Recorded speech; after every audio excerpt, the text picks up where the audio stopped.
بسم الله الرحمن الرحيم halkan waxaan ku aqrinayaa warmurtiyeedkii ka soo baxay muxuu ahaa guddigii ra'iisul wasaaraha xukuumadda Soomaaliya oo magacaabay in ay xal waara ka keenaan arrimihii ka dhacay magaalada Muqdisho iyo sidii loo soo celin lahaa amniga magaalada Muqdisho loogana saari lahaa saameyntii ka dhalatay marka qodobadii guddigu uu xalka ku soo aruuriyay ra'iisul wasaaruhuna la qaatay ayaan doonayaa halkan inaan idin kaga aqriyo qodobka koowaad qodobada ay soo saareen guddigu waxa uu leeyahay kow in dhammaan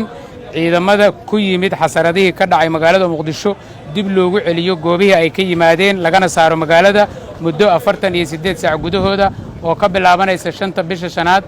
2021 oo ah maanta qodobka labaad in aanay xuquuqda ciidamadaas wax saameyn ah ku yeelanin sida mushaarka darajooyinka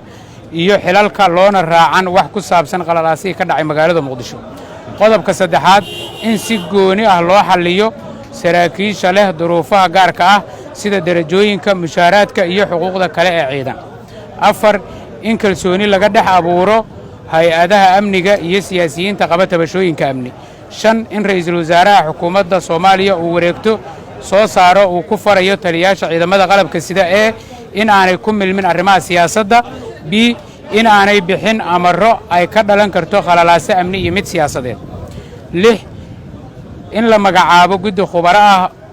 ciidan ah oo kala taliya ra'iisul wasaaraha dib u habaynta ciidamada qaranka toddobo in aan ciidamada qalabka sida loo adeegsan arrimo siyaasadeed faragelinna lagu samayn